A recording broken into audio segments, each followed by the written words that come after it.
আসসালামু আলাইকুম। নতুন একটা রেসিপিতে সবাইকে স্বাগতম। আশা করি সবাই ভালো আছেন। আমিও ভালো আছি আলহামদুলিল্লাহ। পাট শাক ভাজার মজার একটা রেসিপি তৈরি করে দেখাবো। আর এই পাট শাক ভাজাটা নর্মাল পাট শাক ভাজির থেকে একটু আলাদা।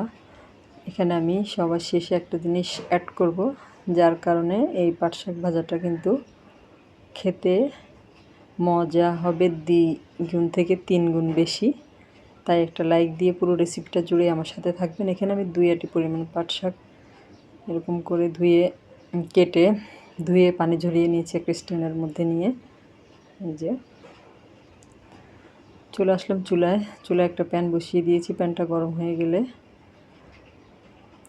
এখানে আমি দিয়ে দিব সয়াবিন তেল। আর পাট শাক ভাজার মধ্যে কিন্তু অন্যান্য শাকের তুলনায় তেলের পরিমাণটা বেশিই লাগে। এই শাকটা তেল বেশি টেনে নেয়, এই জন্য তেল একটু বেশি দিতে হয়। এখানে আমি প্রায় 5 টেবিল চামচের মতো সয়াবিন তেল দিয়ে দিয়েছি। আর বড় সাইজের 2টা থেকে একটু বেশি পেঁয়াজ কুচি দিয়ে দিলাম। আর আপনারা চাইলে এখানে রসুন কুচিটা ব্যবহার করতে পারেন, আমি রসুন কুচিটা ব্যবহার করলাম না। আর দিয়ে দিয়েছি এখানে 4-5টা কাঁচামরিচ মাঝখান দিয়ে একটু ফালি করে নিয়েছি। আর চাইলে শুকনো মরিচটা ব্যবহার করতে পারেন। আমি আজকের ভাজাটা কাঁচামরিচ দিয়ে করব, আমি শুকনো মরিচ ব্যবহার করব না। পেঁয়াজটা আমি একটু ভেজে নেব।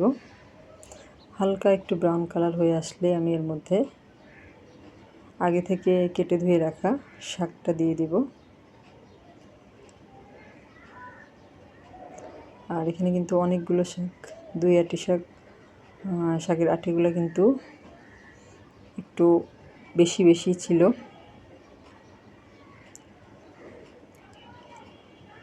পুরো শাকটা আমি নিয়ে নিলাম প্যানের মধ্যে। এরপর আমি দিয়ে দিব স্বাদ অনুযায়ী লবণ।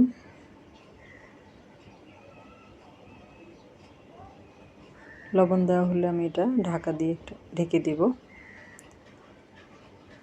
আর চুলার আঁচটা কিন্তু মিডিয়াম লো করে দেব।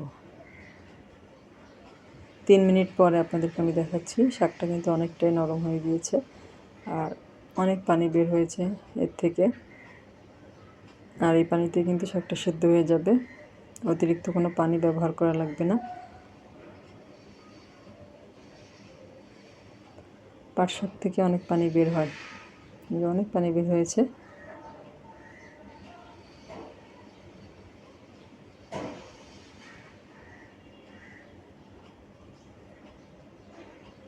নেড়ে চেড়ে আমি উপরটা নিচেরটা উপরে করে দিব।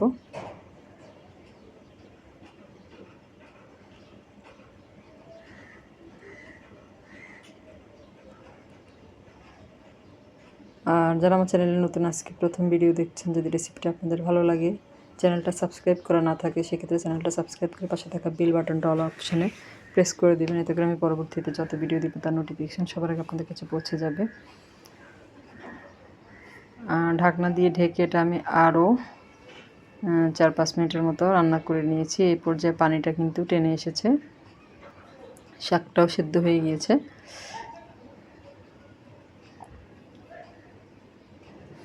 লাইক, কমেন্ট, শেয়ার, সাবস্ক্রাইব করে আমার পাশে থাকবেন। আর অলরেডি যারা আমার বন্ধু হয়ে আমার পাশে আছেন তাদেরকে জানাই অসংখ্য অসংখ্য ধন্যবাদ।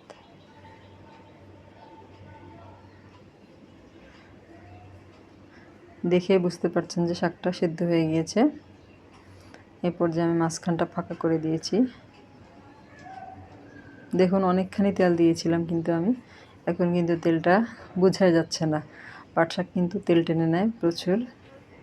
আর এই পর্যায়ে আমি সিক্রেট উপাদানটা দিয়ে দেব, সেটা হচ্ছে কোরানো নারকেল।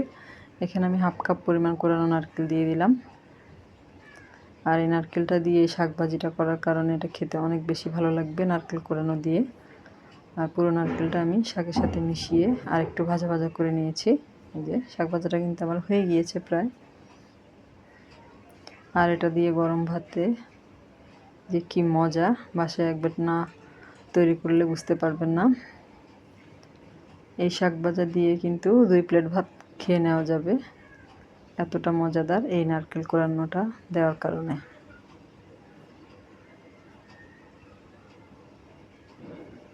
হয়ে গিয়েছে, আমি চুলাটা বন্ধ করে দিয়েছি।